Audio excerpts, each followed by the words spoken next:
Kabar besar datang dari Washington. Ribuan perusahaan di Amerika Serikat akhirnya bisa bernapas lega setelah Mahkamah Agung AS membatalkan tarif darurat yang diberlakukan pemerintahan Donald Trump. Putusan ini bukan sekadar kemenangan hukum biasa, dampaknya bisa menjalar ke arus kas perusahaan, harga barang, hingga ekonomi global. Tarif ini sebelumnya diterapkan menggunakan International Emergency Economic Powers Act tahun 1977. Instrumen hukum darurat itu memungkinkan pemerintah mengenakan kebijakan ekonomi tertentu saat dianggap ada ancaman luar biasa. Dalam praktiknya, tarif tersebut menekan biaya impor berbagai barang jadi dan komponen penting dari Cina, Vietnam, India, dan sejumlah negara lainnya. Siapa yang paling merasakan dampaknya? Sektor konsumer, otomotif, manufaktur, hingga industri pakaian. Banyak perusahaan menghadapi lonjakan biaya, tekanan marin, bahkan gangguan rantai pasok. Dan hasilnya terlihat jelas di pengadilan. Sejak April 2025, lebih dari 1.800 gugatan terkait tarif diajukan ke US Court of International Trade.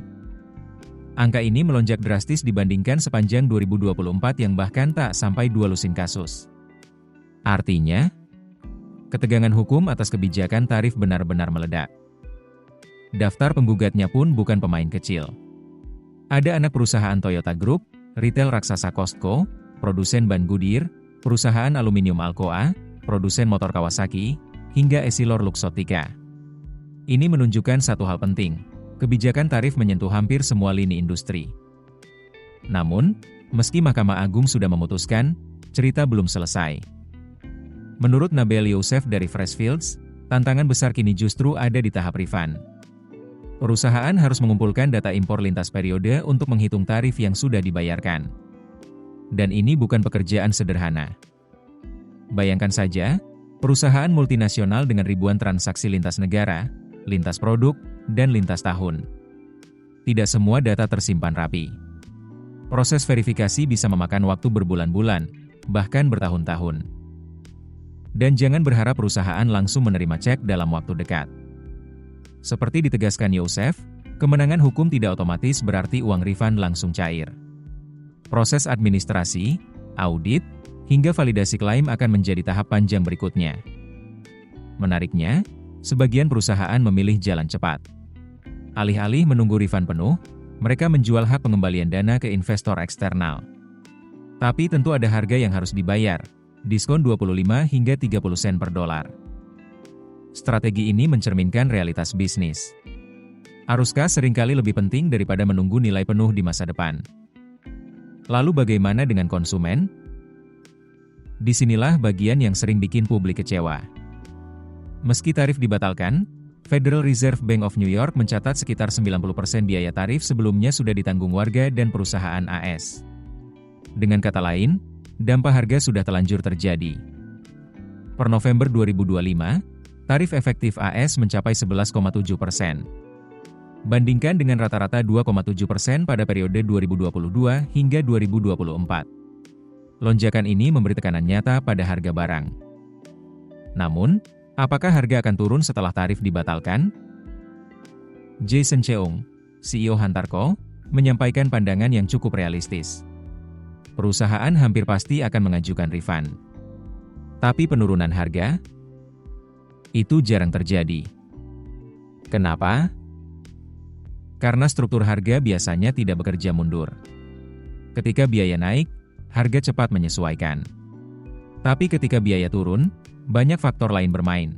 Strategi margin, kontrak distribusi, biaya logistik, hingga stabilitas pasar. Dan ada satu faktor penting lain, ketidakpastian kebijakan. Meski tarif darurat dibatalkan, pemerintah AS tetap bisa memberlakukan tarif dengan dasar hukum berbeda. Misalnya alasan praktik dagang tidak adil atau keamanan nasional. Contohnya sudah ada. Tarif kendaraan impor dari Meksiko dan Kanada tetap berjalan di level 25%. Seperti dikatakan Ted Murphy dari Sidley Austin, tarif tidak benar-benar hilang. Mereka hanya berpindah payung hukum. Artinya, dunia usaha masih harus bersiap menghadapi potensi kebijakan tarif baru.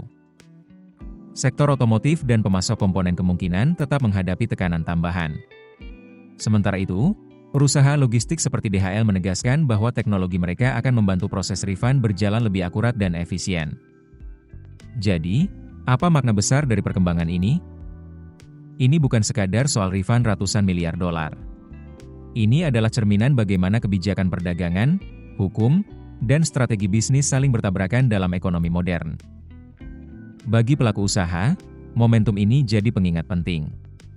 Dokumentasi impor, pencatatan bea masuk, dan arsip transaksi lintas periode bukan lagi sekadar kewajiban administratif, tapi aset finansial strategis. Untuk konsumen, penting memahami bahwa perubahan kebijakan tidak selalu langsung tercermin di harga. Kenaikan harga sering lebih cepat daripada penurunan. Dan bagi investor, dinamika seperti ini menunjukkan bagaimana risiko kebijakan bisa menciptakan peluang, tapi juga ketidakpastian besar.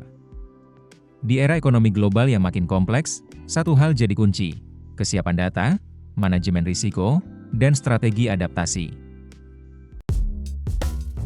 Keputusan bisnis terbaik datang dari data, bukan tebakan. Mudah berlangganan Business Insight dengan subscribe with Google.